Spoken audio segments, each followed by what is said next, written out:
और अब बात चुनावी साल में प्रधानमंत्री नरेंद्र मोदी के राजनीतिक विज्ञान की, जिसने चुनाव की ओर अंगड़ाई ले रही सियासत में नई हलचल पैदा कर दी है। दरअसल जनवरी के आखिरी हफ्ते में समाजवादी राजनीति का बड़ा चेहरा रहे कर्पूरी ठाकुर को भारत रत्न सम्मान देने का ऐलान कर दिया गया। तो 10 दिन के अंदर ही राम मंदिर आंदोलन में बड़ी भूमिका निभाने वाले लाल कृष्ण आडवाणी को भारत रत्न सम्मान देने का ऐलान कर दिया गया। ऐसे में अब चर्चा चल निकली है कि क्या प्रधानमंत्री नरेंद्र मोदी ने भारत रत्न सम्मान के जरिए मंडल और कमंडल की राजनीति को एक साथ साधने की कोशिश की है, और क्या मंडल कमंडल के सम्मान का राजनीतिक विज्ञान बीजेपी को 400 प्लस के लक्ष्य तक ले जाएगा। रिपोर्ट है, उसी पर देखिए।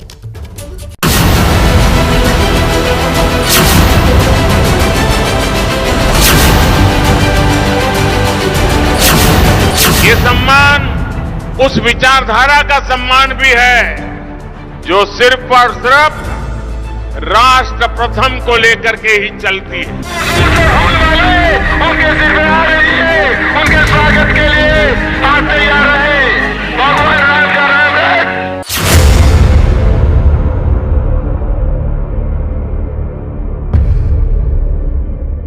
देश ने एक बड़ा निर्णय लिया है। ये निर्णय है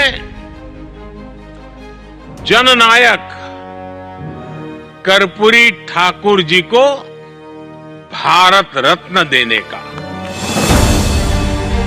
दो विचारधाराएं और अपने दौर की दो बड़ी राजनीतिक हस्ती, जिन्होंने अपने सियासी कौशल से उस वक्त की सियासत का रुख मोड़ दिया।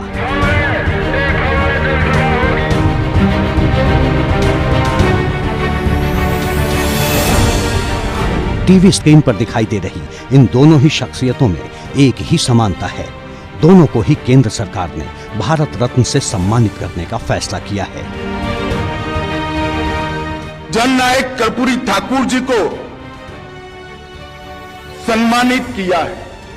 मोदी जी ने इस देश के 70 करोड़ गरीबों को सम्मानित करने का काम किया है। आदरणीय लाल कृष्ण आडवाणी जी को हमारे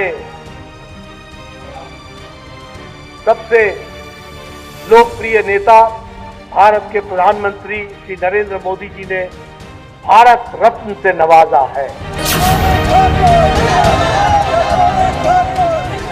एक समाजवाद का महारथी, जिसने समाजवादी सिद्धांतों के जरिए सामाजिक न्याय को नई ऊंचाइयों तक पहुंचाया, तो दूसरा राष्ट्रवाद के लिहाफ में लिपटी हिंदुत्व की राजनीति का पुरोधा, जिसके रथ की रफ्तार ने भगवा सियासत को नया आयाम दिया।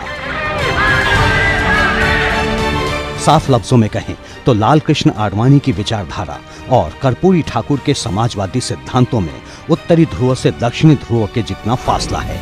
लेकिन केंद्र सरकार के भारत रत्न वाले फैसले ने दोनों को सियासी विमर्श के एक ही पटल पर ला दिया है, या फिर यूं कहें कि भारत रत्न सम्मान को भावी सियासत से जोड़ दिया है। पुराने कार्यकर्ताओं को साधने के लिए, जैसे पहले जैसे कर्पूरी ठाकुर के मामले में वोट बैंक साधने के लिए, वरना आरएसएस तो हमेशा कर्पूरी ठाकुर का विरोध ही करता था, बीजेपी विरोध करती थी। तो क्या आडवाणी और कर्पूरी ठाकुर को भारत रत्न सम्मान दो विचारधाराओं को साधने के लिए दिया गया? क्या फैसले के पीछे मंडल कमंडल की राजनीति को साधने का विज्ञान है? ये सवाल इसलिए भी उठ रहे हैं क्योंकि कुछ ही दिनों बाद लोकसभा चुनाव होने हैं, और कहा जा रहा है कि अगर बीजेपी को 400 प्लस सीटें जीतने का सपना साकार करना है और वोट बैंक मीटर को 50% के पार ले जाना है, तो फिर मंडल कमंडल दोनों की राजनीति को एक ही डोर से साधना होगा। कर्पूरी ठाकुर के बाद भारत रत्न के लिए लाल कृष्ण आडवाणी के नाम के ऐलान पर सियासी सूरमाओं का इशारा इसी ओर है। ये सम्मान भारतीय जनता पार्टी अपना बोर्ड बांधने के लिए कर रही है। अब जरा आडवाणी और कर्पूरी ठाकुर को भारत रत्न सम्मान देने के पीछे की क्रोनोलॉजी समझिए। पिछले महीने की 22 तारीख को अयोध्या में भव्य राम मंदिर की प्राण प्रतिष्ठा हुई। यूं तो प्राण प्रतिष्ठा में मुख्य यजमान प्रधानमंत्री नरेंद्र मोदी थे, लेकिन ये समझना होगा कि जब राम मंदिर के लिए आंदोलन अपने उभार पर था, तब उस आंदोलन का सबसे बड़ा चेहरा लाल कृष्ण आडवाणी ही थे।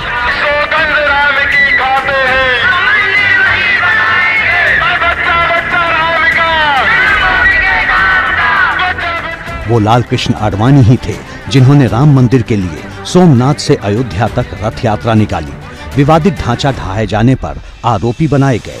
जाहिर है कि जब राम मंदिर का निर्माण हो चुका है तो प्राण प्रतिष्ठा से पैदा हुई राम लहर पर बीजेपी अपना नाम कहीं ज्यादा गहरे अक्षरों में दर्ज करवाना चाहती है। इसके लिए भारत रत्न सम्मान से बड़ा रास्ता और क्या हो सकता है। उनका इतनी कंट्रीब्यूशन रही है, is one of our tallest leaders.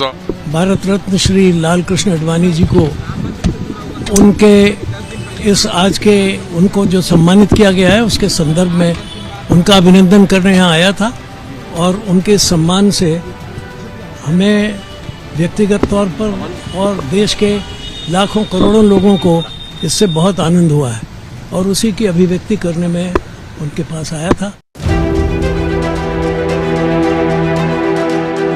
हालांकि बीजेपी कहीं भी किसी भी मंच से राम मंदिर आंदोलन में लाल कृष्ण, ये बात और है कि विपक्ष के कुछ नेता मानने को तैयार नहीं। इनमें बड़ी संख्या मुस्लिम वोट बैंक की राजनीति करने वाले नेताओं की है। हम ये इस बात को कतई नहीं मान सकते कि ऐसे शख्स को आप अवार्ड दे रहे हैं जो भारत में हिंदू मुस्लिम फसादात हुए और उनकी मौजूदगी में बाबरी मस्जिद की शहादत हुई। इस देश के 40 बरस, तकरीबन 40 इयर्स, 4 दशक उस विवाद में गए हैं। हमने अपनी ऊर्जा उस विवाद में खोई है जिसके जनक थे आडवाणी जी, मंदिर मस्जिद विवाद। अब तो मुझे लगता है कि क्या ही कहें, एक पैराडाइम शिफ्ट हुआ। हालांकि इन बयानों से बीजेपी को कोई फर्क नहीं पड़ता, क्योंकि बीजेपी को जो संदेश देना था वो दे चुकी है। सवाल है, कल तक कर्पूरी ठाकुर को भारत रत्न सम्मान देने के फैसले का स्वागत करने वाले लाल कृष्ण आडवाणी के नाम पर लाल क्यों हो रहे हैं? इस मामले में कांग्रेस नेताओं का बयान बेहद नपातुला है। आडवाणी जी को भारत रत्न मिला है सर, उस पे मैंने ठीक है। माना जा रहा है कि 10 दिनों के अंदर पहले कर्पूरी ठाकुर और फिर लाल कृष्ण आडवाणी को भारत रत्न सम्मान देने के पीछे की रणनीति कांग्रेस समझ चुकी है। लिहाजा वो किसी एक और दिखना नहीं चाहती। अब देखिए, चुनावी साल में कर्पूरी ठाकुर को भारत रत्न सम्मान देने के फैसले के पीछे किस तरह की चर्चा है। समाजवादी राजनीति में कर्पूरी ठाकुर की पहचान जननायक की है। कर्पूरी ठाकुर की भ्रष्टाचार रहित छवि सीधे उन्हें जनता से जोड़ती है। कर्पूरी ठाकुर ने मंडल आंदोलन से भी पहले पिछड़ी जातियों को 27% आरक्षण दिया था। सबको न्याय, सबको समान अधिकार, हमारे संविधान के मूल मंत्र को सम्मानित करने का काम कर्पूरी ठाकुर जी को भारत रत्न देकर किया है। और नरेंद्र मोदी जी ने आज देश के करोड़ों गरीब युवाओं के मन में, अगर हमें जोम है, संघर्ष करने की धगस है, हम पढ़ाई लिखाई कर कर आगे आना चाहते हैं, सिद्धांतों के आधार पर जीवन जीकर अपना जीवन व्यतीत करना चाहते हैं, तो हम भी कुछ भी बन सकते हैं, भारत रत्न भी प्राप्त कर सकते हैं। वो आशा को जीवित करने का काम है। यानी चुनावी साल में बीजेपी ने एक ही तीर से 2 निशाने साध दिए हैं। कर्पूरी ठाकुर के सम्मान के जरिए समाजवादी राजनीति का दावा करने वाले सियासी दलों की जमीन पर नजर जमा दी है, तो आडवाणी का सम्मान कर बता दिया है कि हिंदुत्व पर बीजेपी की लाइन वही है जो राम मंदिर आंदोलन के वक्त थी। मंडल कमंडल के सम्मान के इसी राजनीतिक विज्ञान ने अब समाजवादी सियासत की धड़कनें बढ़ा दी हैं। पूरी जी का एक अलग ये था, गरीबों के नेता, झोपड़ी के लाल, गुदरी के लाल, समझा के नहीं, और कभी हाथ पसारा नहीं।